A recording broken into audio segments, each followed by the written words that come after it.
masih pembahasan kitab Takbiratus Sajidah tentang rukukul ibadah. Rukukul ibadah.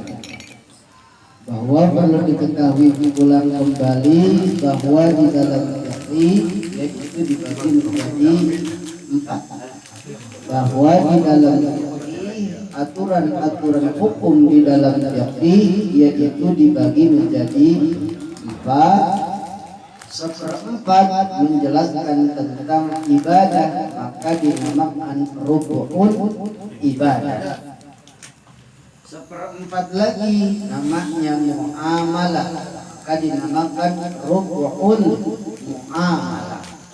Seperempatnya lagi dinamakan rukun munakahah, yaitu tentang tata cara pernikahan, maka dinamakan rukun munakahah. Dan yang keempat di dalam fikih menjelaskan tentang rukun jinayat, yaitu hukum pidana. Maka mengawali dilanjutkan kajian kita masih pembahasan tentang seputar rukun ibadah. Di minggu-minggu yang lalu kita masih menjelaskan tentang seputar rukun-rukun yang ada di dalam sholat. Tidak salah ya? Rukun-rukun yang ada di dalam sholat. Pertama niat, takbir, berdiri. Itu sudah kita jelaskan, berikut persyaratan-persyaratannya semua. Insya Allah mudah-mudahan masih ingat. Ya, syarat takbiratul ihram berapa tuh? 20. Nah, syarat takbiratul ihram 20. Luar biasa insya Allah. Nah, berikutnya setelah kita membahas tentang niat, takbir dan berdiri, berikutnya menjelaskan tentang rukun salat yang keempat. Ar-ruknur rabi'u qira'atul Fatihah.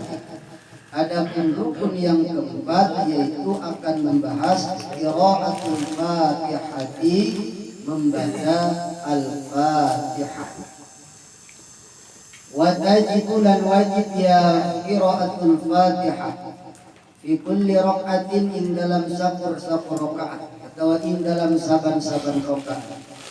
Sawaun akanat sholatu fardhan am naflan, iku pada utawi anatah ana as-sholatu apa sholat fardhan iku sholat fardu au am naflan atau iku sholat sunnah. Alal imami wajib-wajib ing atase imam wal ma'mumi lan ma'mum wal munfaridi lan sholat kang wiji. Surutul Fatihati isna asyara, utai pirang-pirang syarat Fatihah isna asyara yaitu 12. At-tartibu sawji tartib. Fa idza akhalla maka tatkala nyatakan yasiman bitartibi kalawan tartib ma'adami taghyiril makna ing dalam serta oranana nerima berbagai makna lam tujihu mangka orang nyukupi ya Fatihah si musalli fa yu'idu mangka ngabalikan ya si musalli murattiban alaikan tartib litasiha irfan arabian tahsah qira'atuhu apa bacaane ya si musalli. Masih melanjutkan tentang seputar rukun-rukun yang ada di dalam sholat. Jadi di dalam sholat ada syarat, ada rukun. Kalau syarat adanya di luar sholat, tapi kalau rukun adanya yang harus dilakukan di dalam sholat. Kalau syarat adalah sesuatu yang harus dilakukan sebelum kita mengerjakan, kalau rukun adalah sesuatu yang harus kita lakukan berada di dalam pekerjaan tersebut. Contoh syarat harus suci dari hadas, baik hadas kecil maupun hadas besar, maka itu namanya syarat. Syaratnya lagi yaitu harus menutup aurat. Syaratnya lagi yaitu harus menghadap kiblat. Nah itu namanya syarat adanya di luar daripada sebelum mengerjakan sholat. Nah kalau rukun adalah pekerjaan yang harus dilakukan adanya di dalam sholat. Bedanya begitu. Jadi kalau rukun adanya di luar sebelum kita mengerjakan, Kalau syarat adanya sesuatu sebelum kita mengerjakan, tapi kalau pun adanya sesuatu perkara adanya di dalam pekerjaan tersebut seperti niat, takbir, nadar, dan berikutnya qiraatul Fatihah, membaca surah Al-Fatihah. Wa tajibu fi kulli rak'atin, diwajibkan membaca Fatihah fi kulli rak'atin, dari setiap rakaat. Sawaun akanatis salatu fardhan am naflan, baik kedudukan salatnya salat fardu ataupun kedudukannya salat sunnah. Jadi membaca Fatihah termasuk rukun salat, maka hukumnya wajib Fatihah dibaca dari setiap rakaat. Baik rakaat pertama, baik rakaat kedua, rakaat ketiga, dan rakaat keempat, maka hukumnya wajib membaca Al-Fatihah. Nah, kedudukan sholatnya, baik sholatnya sholat fardu ataupun sholat sunnah, tetap hukumnya wajib membaca Al-Fatihah, surah Al-Fatihah. Untuk siapa wajib ini?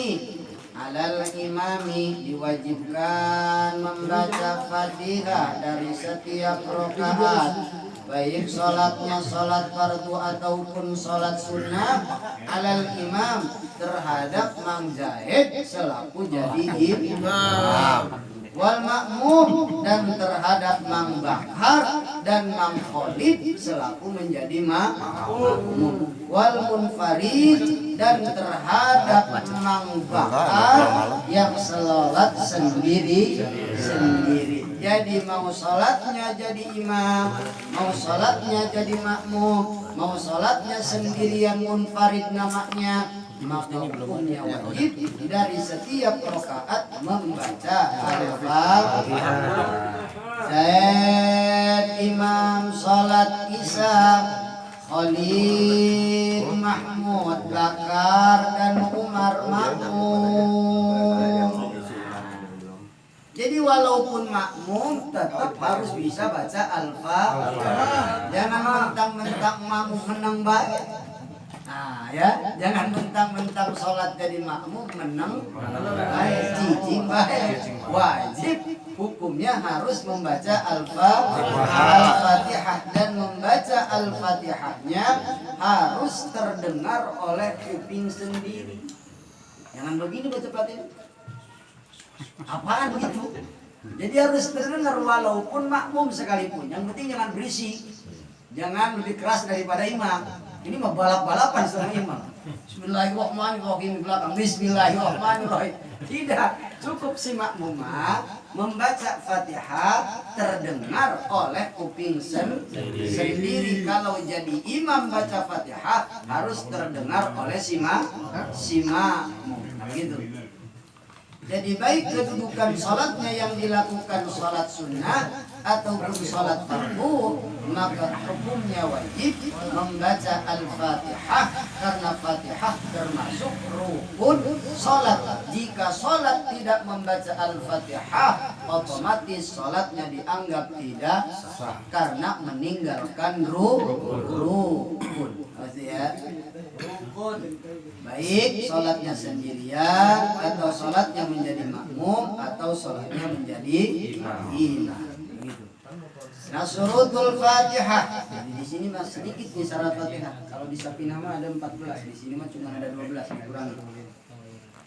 Syurutul Fatihah